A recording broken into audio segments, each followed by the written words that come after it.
But when you have a distinct panic attack, it's really overwhelming to the point where some people think that they're dying. When I first went to the doctor when I was experiencing my panic attacks, I really didn't feel support. That's Ania Wysocka, the solo founder behind the app, Rooted. Rooted is a simple science-backed app that can transform a moment of I'm panicking to I'm okay with fast, in-the-moment tools. So now for my own tool to be prescribed, like recommended by doctors, and that was like the dream. It shifted from I hope this helps one other person to then I hope it reaches 1 million users. And so both of those have been done. Today, we talked about the moments she bet on herself. I'm not somebody that gets motivated by other people saying I can't do something if they're close to me. It made me maybe at first doubt myself more than get pumped. But then it was about just like listening to yourself, being like, no, like this product actually changed my life. So even if it helps just a few people, I think it needs to exist. How she transformed a personal panic attack episode to an app that's being used by 3 million users around the world. And the mindset of how to bootstrap an impact product without compromising what matters. When you fundraise, sometimes you're in somebody else's rat race. It's really hard as like a social impact company because ultimately that is what Rooted is. I want them to be able to graduate from Rooted. And I really love this episode because from one female founder to another, this is the kind of story that I love to hear. So I'll still be in a room these days where somebody might walk past me or just be like, oh, are you doing well, sweetie? And then like go somewhere else to find whoever they think is the most important to talk to. I think when I'm just interacting with other entrepreneurs, I just get so pumped. And then the idea of imposter syndrome does just leave. I'm Lydia, and this is Escape 9 to 5. Today's episode, you're going to hear Ania Wysocka. Now, what I see as success is actually seeing how Rooted is empowering people to create their own change. Hi, Ania. Hi, Lydia. It's so nice to have you on the show. We met actually a month ago, IP3. Yes. I was very impressed by your solopreneur journey, and I'm very excited that I can invite you back so that we can actually have the conversation in a more in-depth way. Thank you. Thanks for having me here. So usually how I do it is that we start off as an icebreaker. It's a game called True Truth and a Lie. So True Truth and a Lie of your Escape 9 to 5 version. You can tell me 3 statements, then I'll be able to guess which one is the lie. All right. So one statement is that I speak 4 languages fluently. You can read and write in 5. The second statement is that I lived in South America. And the third statement is that I lived in Asia. Okay. I know that you are a polyglot, but I don't know whether it's 4 or 5. I think you speak 5 languages, right? Yeah, but yeah, 4 fluently and then 5 like reading right now. I feel like my Russian is my weakest now, so that's why I phrased it that way. But yeah, So is that your that's the final answer truth. then? That's the Okay. If you give me that hint, that might not be the lie. So then the lie should be you have never lived in Asia. I've lived in Asia, not South America. That's a Yeah, surprise. yeah, I speak Spanish. I love speaking Spanish, but I spent some time in Central America, and I'd love to visit South America. I think that's just, yeah, it's surprising to me too. I would love to go Awesome. there and be there for a bit because I just love so much that comes from that region. Which are the 4 languages that you speak fluently? Spanish, English? Yep, Korean, Polish, because I'm Polish, Okay. and then Russian. You know, I used to speak enough to translate. One of my first jobs out of school is translating between Russian and Korean, but since Good. then I just haven't practiced. So that's why I kind of preface with like, it's my weakest link now. I really wanted to get into the story of you speak so many languages because I always tell people I speak 5 languages, but I'm like being very overestimate of my language skills. I speak fluently Mandarin, Cantonese, because those are my mother tongue, and English.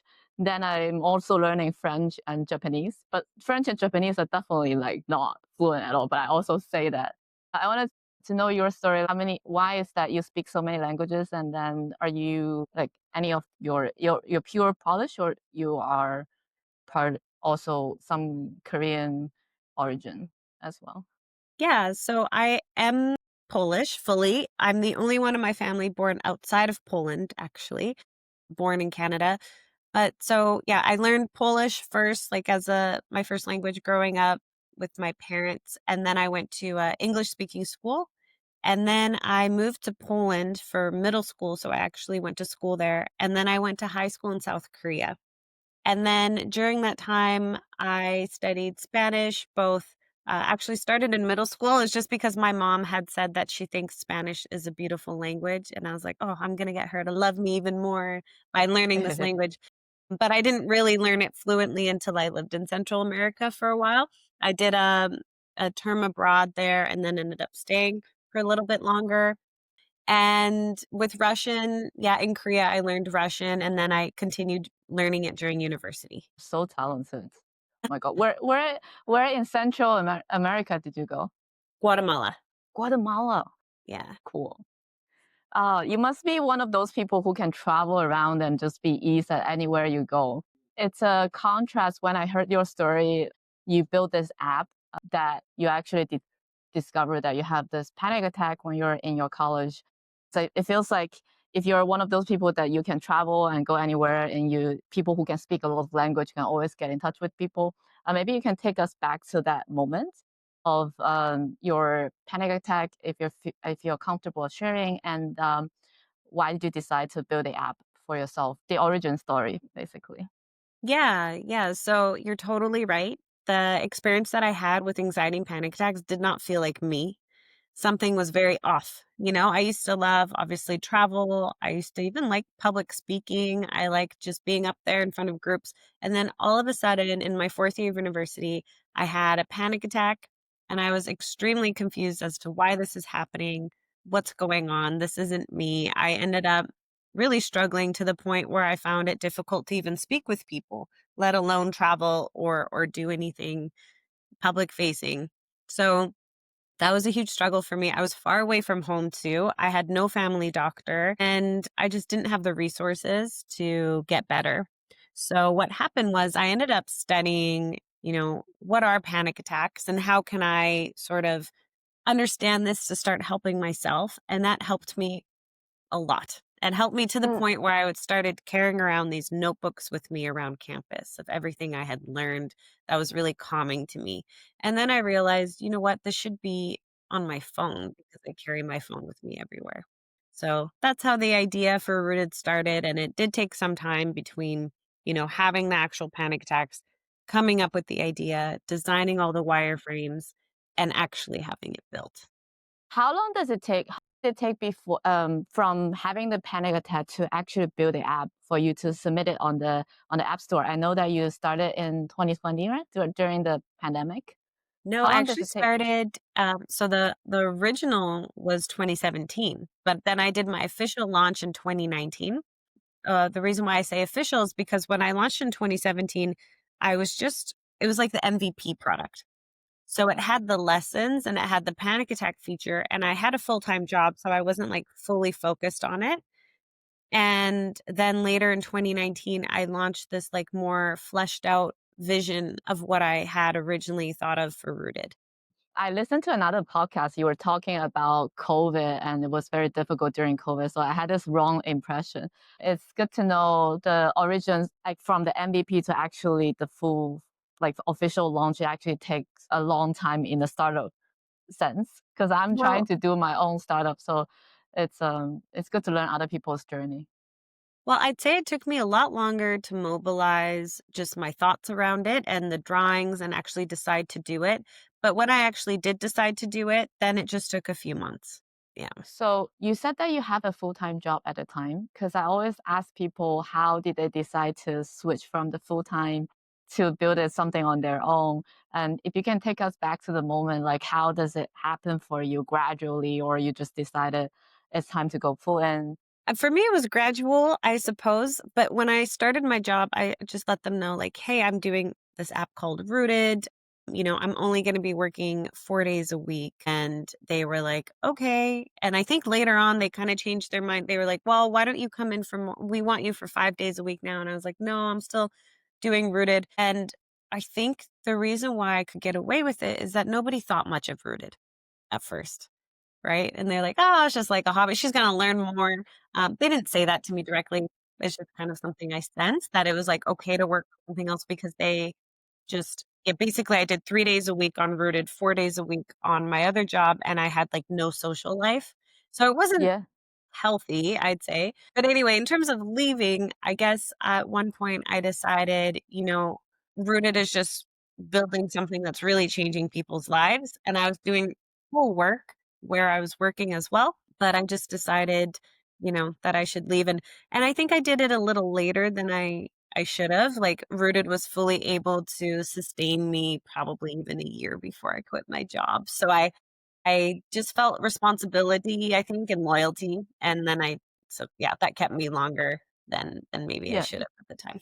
What was the full-time job you had at the time? Was it a design agency or your No, college I did degree? I did design before while I was, like, building Rooted. I did some, like, contract work, like web dev and web design, but I worked at a tech accelerator, and I did everything from marketing and communications to helping I ran a podcast, actually, and, yeah, helping to start a fund, research for that, a bit of everything. I'm definitely a generalist. Yeah, sometimes it feels like it's more of a journalist. That's the skills that you need to actually start because you're a solo founder, and up till now you have contractors. You're still running this yourself. It's such a journey.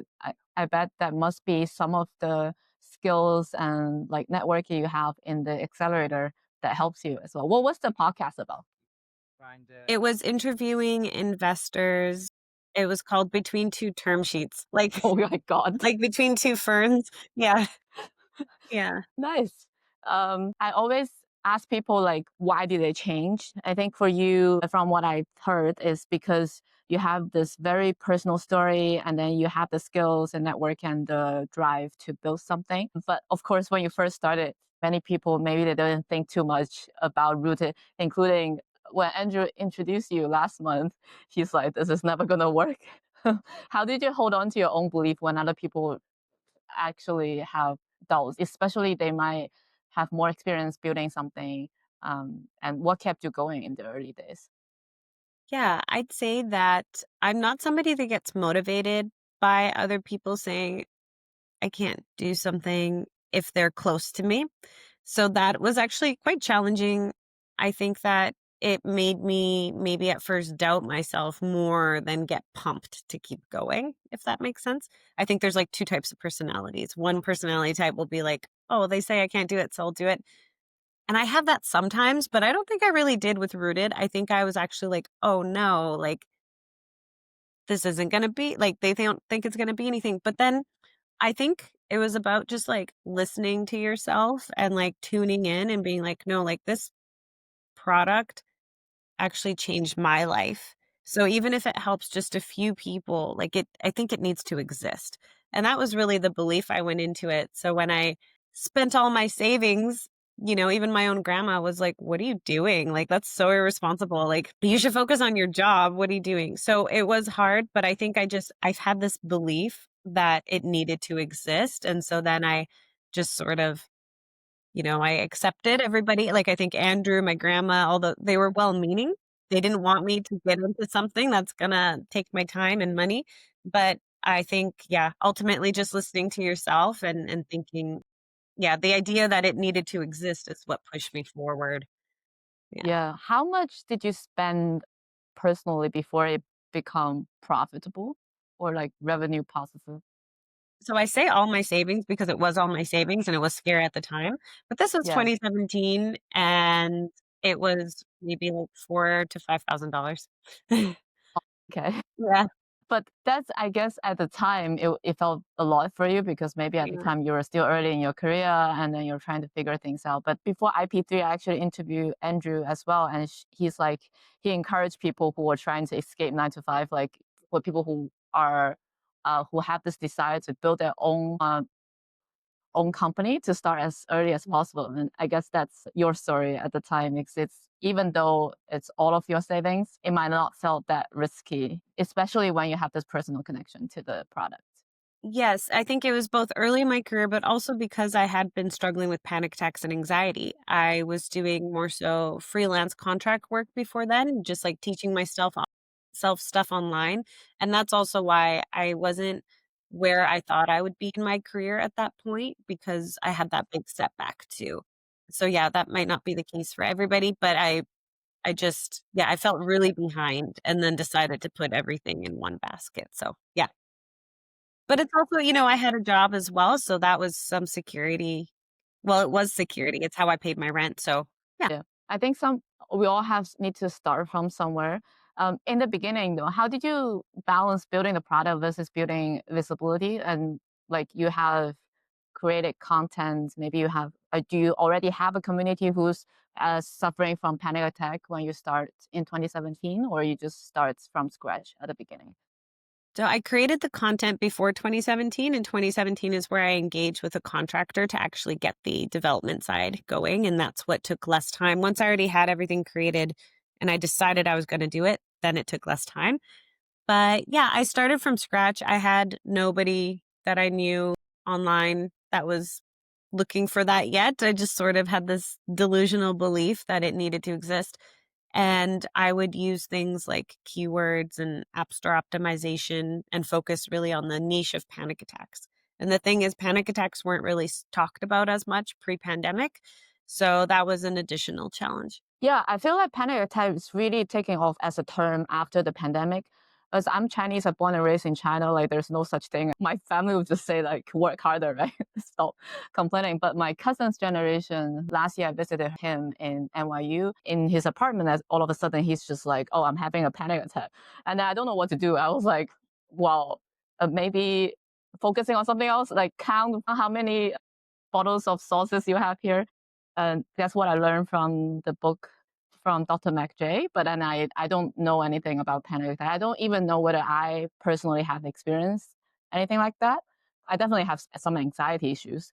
So I guess if you share some of the tips, or like when you first come into this research about just to help yourself and help other people, if people can self-identify or definitely use your app, what kind of stuff they should look into? For just learning if you have panic attacks or Yeah, yeah. Or like if people around you have panic attack, what's the mm, one tip they can yeah. So, first of all, I agree with you that it wasn't really talked about. Like, even in my Polish family, I was trying to figure out because one of the theories is that some of it can be genetic. So, at first, I was trying to figure out if anybody in my family had it. And they were like, no, no, no, no, no. And then as they were describing things, I'm like, "No, that kind of sounds like it." And they just don't have the vocabulary sometimes because as a culture, I don't think it was discussed, and I think it's generational too, it's not just geography. But yeah, I can relate to you when it comes to, like, your family being like, "We don't experience that, like, that's not a thing." And unfortunately, at the time, it made me feel even more isolated, but over time now, looking back, I'm like, "Oh, okay. They did experience that, it's just not how they would describe it." But then in terms of like what you can do today, rooted is basically, and also if you don't know if you've had a panic attack, you probably haven't. Thankfully, Okay, there's that's anxiety, good. you get heightened anxiety, but when you have a distinct panic attack, it's really overwhelming to the point where some people think that they're dying. It can Oh be wow. really, really scary. And everything is sort of knocked off kilter. And it's just, yeah, it's a lot. But that doesn't mean you can't have general anxiety. You might have anxiety episodes as well. And those are like if you wake up in the morning and you're already feeling dread for the day, that's certainly, yeah, that's anxiety as well. But the panic attack is just that heightened state. So you would know, Yeah. but yeah, what you referenced, like, focusing on something else, that's, like, one of the grounding techniques for sure, kind of seeing 5 things that you can smell, 5 things that you see, 5 things that you can feel. Those are all good for getting back into your body, and with Rooted, essentially what the app does is we try to activate the parasympathetic nervous system with all the different tools in Rooted, and so that's the nervous system that calms us down. Our sympathetic one is the one that gets us into fight or flight, and then the parasympathetic calms us down. So that's essentially what it is. With Rooted, there's a red SOS button, and it walks you through different prompts that are designed to activate that nervous system. And then there's also lessons. So there's psychoeducation on understanding panic attacks. What are they? What's happening in my body physically? What's happening mentally? And things that you can do in the short term and long term to get better. Yeah, I think what you share is really helpful for us, for me, and at least I think for the people who are listening to this, because I come from a background in investment bank. I definitely, the 10 years in banking is not some like easy peasy case, like Yeah. everyone just come in smiling at you every day. I have so many mornings that I just don't want to go to work. Remember there was a period of time in my life I just feel like I'm in the West world. You know that there's a TV series. It feels like you're getting beaten up every day as a robot, and then you just go back to sleep, and then at the second day it's the same thing again. I think that's more maybe like a minor depression rather than a panic attack. When my cousin told me that he has panic attack, I just kind of also like doubtful. I was like, maybe that's a term you invent. But now learning more about from what you just told me, I think everyone should have the tools, especially what you're doing. It's really, really, really meaningful for Rooted because everyone can just reach out to their phone and get a solution there. So we are going to talk about Rooted now. This is after since 2019, you officially launched, and now 6 years later, you have over 3 million users. So tell us how a typical day for you, because now you're full time on Rooted for so many years. What does a typical day for you, if that's such a thing, and how do you decide where to focus your energy when you essentially doing everything at the same time and Yeah, scale that's a without good a team? question. I'd say that a typical day would start with me learning something. I think that in the morning is the best time to learn when your brain is like really receptive and you're a bit less distracted with stuff. So that might be like during a workout, I might actually listen to a podcast on apps um, and and kind of get ready for the day that way and maybe see if there's anything that I missed out on. Because when I was first starting Rooted, there was almost no content on apps in 2017. There was search engine optimization, but there wasn't a ton of app stuff. So I'm so grateful that there's more now. And sometimes you can get too confident. So I always make sure I'm still learning, you know? So I'll do that and then I'll sit down. I probably do start with Slack, which some people say is like not great because it can be distracting, but I basically will communicate with the contractors. And then, yeah, it's either I can do a day of like design, or lately I've been doing B2B as well. So I'll have some of my B2B meetings. And that's because Rooted sells licenses to businesses. So not just through the App Store, but through businesses. That engages a different part of my brain. I also sometimes will do some product work, marketing. I basically separate it into these different buckets. And depending on, unless I have a due date, if I have a due date, then I'm focused on that. But I kind of let myself decide based on how I feel that day. It's kind of like energy management, right? Some people say that they Mhm. follow their energy ups and downs. I learned so much from talking to different entrepreneurs. Some people have different rules, like no meetings before 11 a.m. Some people like they have Mhm. their morning routine and things Yeah. like that. Do you have a grounded thing that you always lean into like every day? Or it's just like depending on your mood and what do you want to do? Well, before work, I do. I have my morning routine. So that involves actually reading in the morning and journaling. And then I'll do like the rooted breathing exercise. So I still use rooted, not because of panic attacks, thankfully, but because of all of the grounding exercises in it. Like I still think that's quite important. If I have a really busy day, I will literally do a rooted breathing session in between meetings. And all my friends know this because they've all done it with me too. When I see them overwhelmed, we just turn it on and breathe together too. So definitely do that. And yeah, so that's my everyday, like my non negotiable is like my morning time for me. And I also don't like meetings before at least 10 a.m. Thanks so much for taking your morning time to do this with me. For sure. Yes. Unless somebody's in Europe, that changes it. But yes, generally Yeah. I try nothing before 10 a.m. Yeah. And yeah, I can give an example now, like a real life example. Hmm. So we're at the end of August. Next month, or iOS 26 was just talked about in June at WWDC. So we're getting ready to do some releases for that. And because it's almost September, I know that that's what this week will be about. So sometimes my week goes in like themes of like what's going to be due the following, couple weeks from now. Yeah.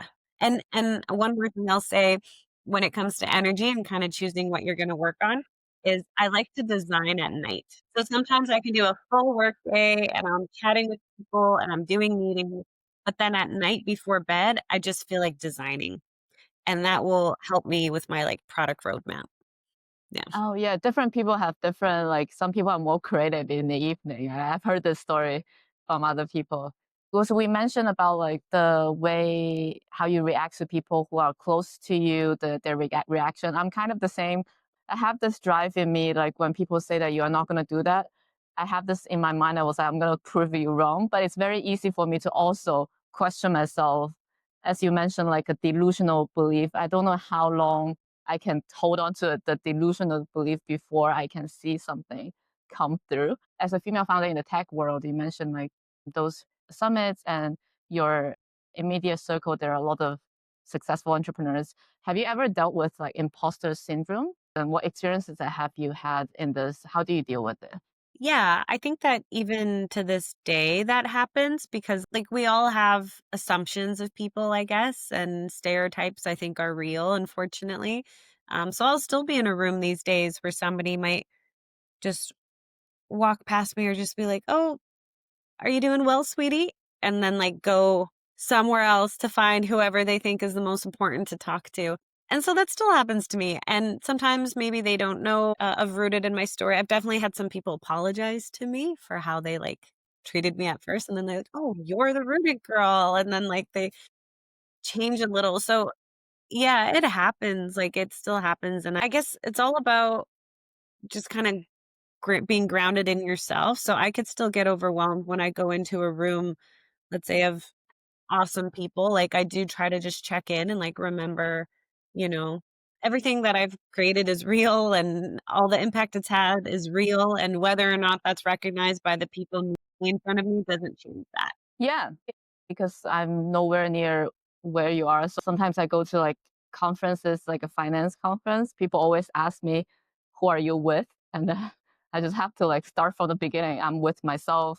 I've been doing this thing for 10 years when I was doing these deals, one, two, three, four, five. It would take me 2 minutes before they realize I'm like older than them and I've been in the industry. But it's sometimes very dreadful because you feel like you have to justify yourself compared to someone else. They just like walk into the room and owns the room. I listened to my first million podcast. One of the hosts was it Sean. Sean, he mentioned that he talks to you. He's like, she's such a badass. Um, I believe you must have a lot of highs and also some of the lows. If you can take us back to a story of the lows and a story of the highs. Like of the entrepreneurship journey. Yes, yes. Well, I'd say probably that day meeting Sean was a high. I remember I was just so pumped. I had such a great dinner, such awesome conversations, and then chatted with him afterwards. And I think the way that he remembered it was actually really cool and well. Like he is not only flattering, but it was very like he actually remembered what I was saying. So that was like an awesome day. And I have a lot of those, I think, when I'm just interacting with other entrepreneurs, I just get so pumped. And then the idea of imposter syndrome does just leave. Like I don't have even time to think about that because I'm so excited about what I'm talking about. And I think that was a good example of the way he described it. So those days are awesome. Whenever I'm feeling like I'm really myself, when I'm feeling like I'm in a room of people that are really following their dream and doing their thing, those are like the ultimate highs. I love that. The hard days, I mean, it's rejection, rejection from business deals. Those are always really hard. Even now, all these years later, I still find it like surprising when somebody's kind of saying yes all the way and then all of a sudden you get a no. It's like, oh, it hurts still. Those days are hard. There's definitely some days where I don't feel motivated. There's days where other personal stuff comes into to kinda, interfere with my work stuff, whether that's, personally, I lost my mom when I was 23, and so that does still impact me, and there's sometimes days where it feels like no matter how hard I work, no matter how much I achieve, I'll never fully be able to experience joy because I'm not able to share it with this person that I love the most. So, Yeah. I go through different phases of how I feel about that, and there's definitely hard days as well. Yeah. Thanks so much for sharing with us. I feel like losing family member is one of the it should be the biggest in someone's life. And sorry for your loss.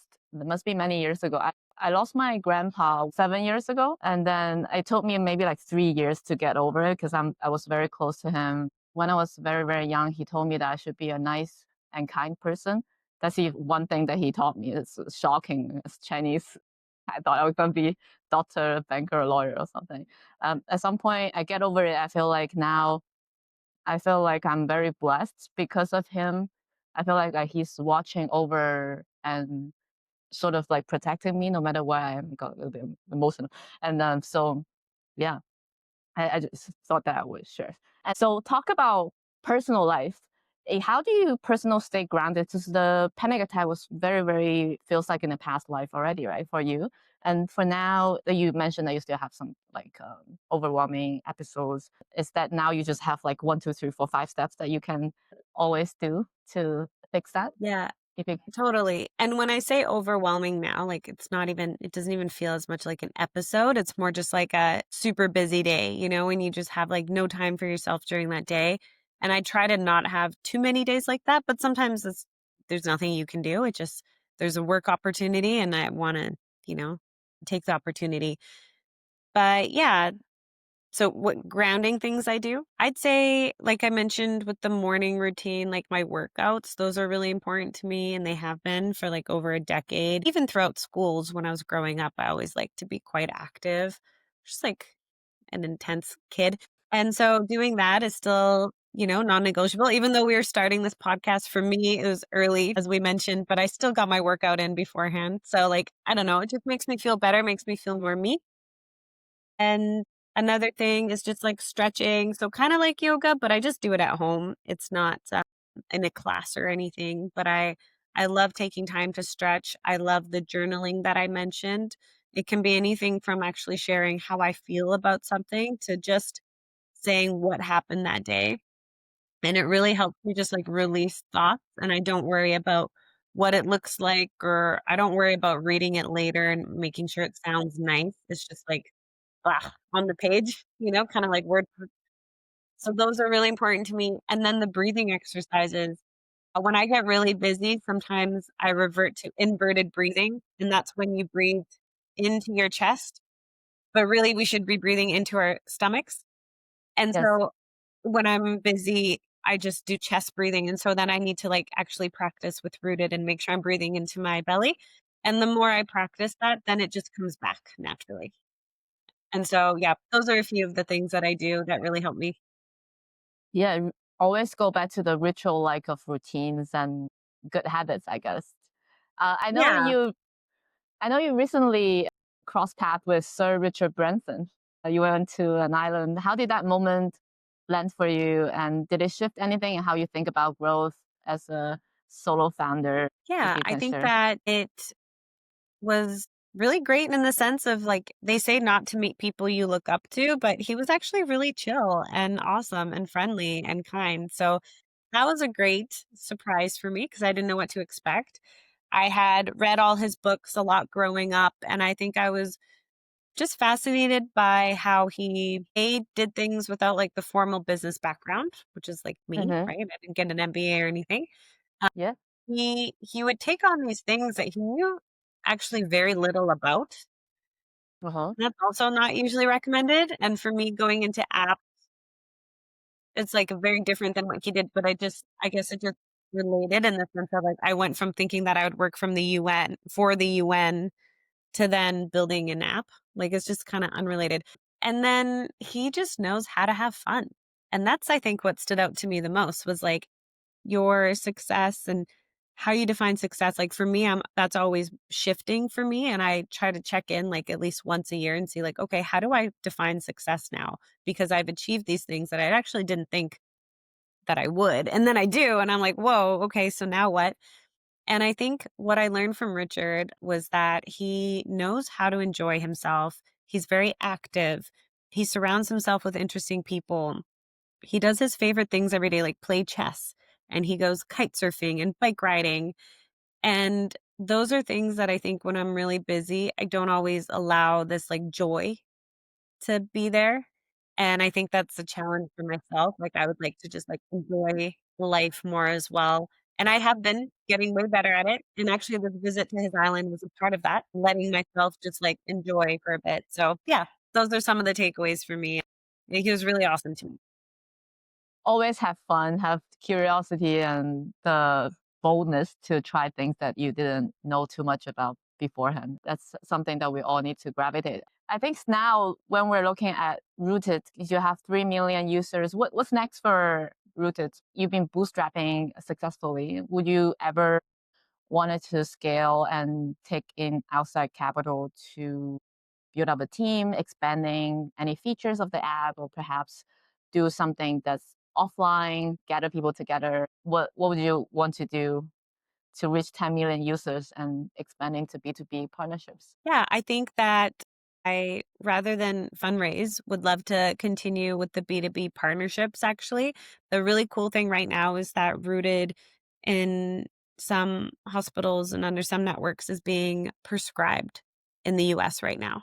And that was like the dream, for when I first went to the doctor when I was experiencing my panic attacks, I really didn't feel support. And so now for my own tool to be prescribed, like recommended by doctors, they sign them up and that's paid for by the doctors beforehand.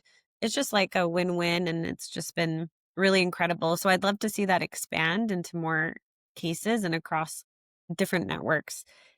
That would be my preference to the traditional fundraising. And the reason for that is that when you fundraise, sometimes you're in somebody else's kind of rat race and you're doing things. I think it's really hard as like a social impact company because ultimately that is what Rooted is. I'm not trying to get people addicted to the screen. I want them to be able to graduate from Rooted and just do super well in their lives again and like remember that they're awesome and that they didn't need like all the insecurity that anxiety can bring. Like I really want to revert that, right? So it's a bit different than a traditional VC company. So I don't know that the VC model would work.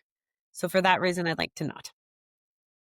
Yeah, I resonate with this so much because I'm trying to build something in climate technology, which I wanted to become the bridge between the capital to the people who need money in the climate tech space. But a lot of the climate tech companies also may not fit into the traditional VC model. It's not like they two guys in a garage can build a company to solve a hardware problem. Like I started my company last year. It's kind of not officially launched. Possibly more similar to your 2017 stage. But I'm very grateful that I can take it slow. But at the same time, I'm always also question myself whether I should go out to talk to investors and raise money. Some people, they raise money out of a napkin. I always heard of those stories. I know people who said that, oh no, I just know investors. It's easy to raise equity money. I don't know, as a female founder to female founders, if you can give me like 2 sentence sharing so I can take it away with me. Yeah, I'd say to not compare yourself to those folks who say that it's really easy. I personally had a really bad experience with an investor, and that led me to not want to take on investment. And it was for many reasons. I was like, well, I don't want to be involved with people like that. And this is my beautiful baby, my Rooted app. Like, I don't want people like that at all involved. They're feeling like they're winning on others' misery and stuff. So that for me, I knew that it just didn't fit the traditional model. If your business does, I still wouldn't think, oh, I'm not doing it as well as others because it's not easy for me. Because when people say stuff like, oh, just raise family and friends, it's like that it implies that your family and friends have a ton of, spare capital. And that's not the case for most of us. So yeah, I just don't take that stuff to heart at least. And a lot of the, they raise on a napkin, it's because they've already exited before or they have those connections in the space. But I will say, like, always send the cold email. Cold emails have worked out really well for me in terms of, it's not like 10 out of 10 people are going to respond, but even if it's 2 out of 10, I formed some great relationships from cold emails. And I always encourage, especially female founders, to just share your story via cold email if you don't have the network already. Just build it yourself. Like you can do it. Yeah. I also totally 100% agree because I saw your Instagram story. You shared that the cold email always work.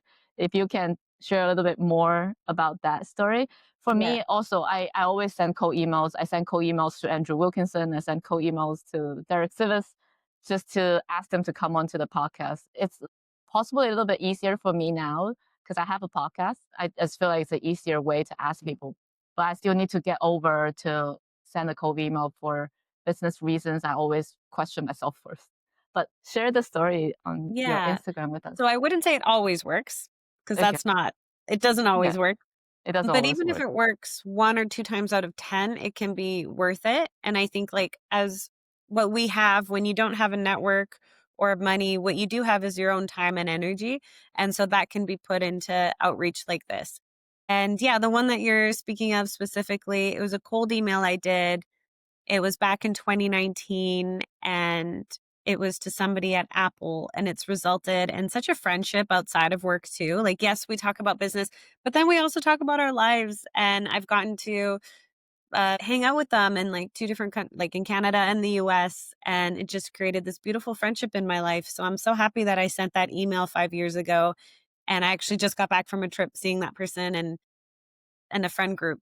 Yeah, it's just such a positive thing in my life. So I'm so happy that I did send that cold email and others that I've sent. Yeah, yeah. It doesn't always work out. I feel like that's the first step that anyone wanted to do their own thing, kind of they need to get over it. For my own experience, because I was laid off twice, so I just had to send those every cold email I can ever send to, just because at the time I was advocating for me to get another job.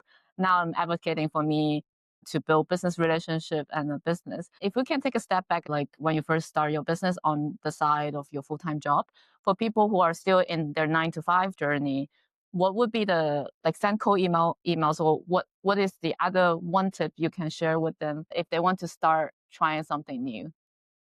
Yeah, I'd say sending cold emails could be one of them, sure. For me, it was important. This is a little controversial, not controversial, but maybe not fully like I don't think everybody would say this, but for me it was important to let my full-time job know what I'm passionate about and what I'm getting up to. I was never trying to hide anything, and I think that that just like helped a lot. Like I was just honest on both fronts in terms of like what I wanted to contribute to Rooted, what I could contribute to that job. And that made it just healthier, I think. And I think when I hear of a lot of people now, they're like trying to hide it or they're trying not to tell their employer. And so depends on the employer, obviously. Don't, you know, if you have like I'm not telling you to like risk your job, but I do think that most of the time employers will be really happy that you have this like additional drive and you want to learn and grow, and they can kind of like my job at the time really benefited from Rooted to the point where like I did a whole write up on what I learned building Rooted, and they were able to then monetize that and sell it. So it's like a whole other story, but it did really well to kind of be honest on both fronts. And to just get started. Honestly, I think so many of us hold ourselves back because everything's not perfect. So just getting started was a huge thing. If I hadn't launched the MVP that had bugs, because I knew it had bugs, I still launched it. Yeah. I think that made I know one family friend at the time was like almost uncomfortable that I was launching something so not perfect. But I think that's how I got my first users. So yeah, just launch. Yeah, it reminds me because I was working in a bank. I started a YouTube channel, and my YouTube channel is still until today very, very small, like 2,000 subscribers. But at the time, I on purpose changed the name. I didn't have put Lydia Chen on my YouTube channel. I put some kind of other nicknames because I thought if people find out I have a YouTube channel, that wouldn't be good for my career. Now I think that is so stupid. But I think Yeah. we all need to like get over some of these fallacies and mental models. You mentioned a success. So how do you define success nowadays? I guess like if you look back 10 years ago, this must have exceeded your wildest dream when you look back. So how do you define success, and then what's next for you? Yeah, it's shifted a lot. It shifted from I hope this helps one other person to then I hope it reaches 1 million users. And so both of those have been done. And then I had some personal kind of goals, financial goals, as well as overcoming anxiety goals. So yeah, it definitely shifts a lot. I think that where I'm at right now, because one of the other things was getting those user reviews from hearing that it was actually helping people and changing their lives. That was really important to me. Now, what I see as success besides all those metrics is actually seeing how Rooted is empowering people to create their own change. So if I go to a conference now and I meet people that use Rooted, I've heard stories where they've said, I was almost out of work, like I was just ready to give up on life. But now I've started a company that helps women dealing with domestic violence. So then I realized, oh my gosh, like this is one rooted user who then was able to take everything they learned and just create something so much better than I could have ever imagined. Oh, and so the impact goes a lot further. So to me, that is now success. Like it's kind of like seeing how people take these simple tools that I've packaged, but they're creating their own magic. They're creating their own thing. And that just makes me feel like that's probably the coolest form of success now. And just to see how they can like outgrow what I've created. Your work is so your work is so meaningful just to have as what I've heard from you in the past 15 minutes or so must feel very fulfilling every single day. And Yeah. do you think that some of the founders, like Airbnb's founders and some other people, they always say this will be their last business they will ever run? Do you think that that would be the case for you? That's an interesting question because it's my Yeah. first and only, but it's definitely my baby. And like we are talking about the user reviews. I mean, this is actually a user reviews for when I have those hard days to read it because yeah, I get to like sleep really well at night and I get to just like know that it's helping people. So I currently can't picture anything better. If that answers your question. I don't have an answer of if it's the last thing I'll do, but I will say that I'm just thinking of rooted. I'm not thinking of other things. That's one of my favorite story of like you're doing something that solve your personal problem at the beginning. You successfully scaled it just by yourself and you're helping so many people change their life. Do you ever have a quantifiable matrix? How many users on your platform come to the platform and left the platform at the end and successfully launched their own thing? Do you have like an impact index or is there a thing for you? Yeah, so I do use Impact Index. When I was a Cartier fellow, I have this program where they kind of get fellows who are companies who are working towards UN Sustainable Development Goals. And so Rooted won 1 year. And so I got to be a part of that group, which is awesome. And we talked a lot about impact and impact measurement. And while I don't have you know, I don't have like a mandatory survey to say like, oh, what have you created since getting better with Rooted? But I do look at metrics like the user reviews, the downloads, and now I get to see, how quickly somebody can overcome a panic attack. Sometimes it can be hours and you might end up in the emergency room. It might be really, really complicated. But with Rooted, I'm able to see that people are stopping, like they're saying, I have a panic attack, I need help, to I have overcome my panic attack, I'm doing better within under 2 minutes now. So that's exceeded any of my wildest expectations. And then we also have a GAD-7, which is like a standardized way of measuring anxiety. And so I am able to see over time, like how quickly typically somebody using Rooted who has started with a really high anxiety score has like lowered their anxiety. I'm able to see stuff like that anonymously in an aggregate way. I'm so glad that you agreed to come to the podcast and share the story with us. It's just I'm so motivated after talking to you. I think Uh, it's now a good time to go to our lightning round. It's a 3, 2, 1 lightning round. So the first one we've mentioned a bit throughout the conversation, but the first one is what are 3 habits that keep you sane as a solo founder? I'd say workouts, like keeping moving, journaling, and the Rooted breathing tool. Nice. Second is 2 opinions and fun. So name 2 unpopular opinions you hold, one about startups and one about mental health. About startups, I'd say it's less unpopular now, but when I was first starting, they said that if you don't fundraise, then it's not a serious business. So obviously, I don't agree with that. And then about mental health, an unpopular opinion about mental health. I don't know if it's unpopular, but I guess it's just the idea of like getting started now. And like, I think there's hope, basically. I think there's hope no matter what you're struggling with, and getting started now is the best way to approach it. Yeah, starting is always helpful. And Yeah. then there's 2 phrases for fun because you speak so many languages. Can you teach us Okay. 2 phrases in the languages you speak? What should the Hello phrases and thank be? you.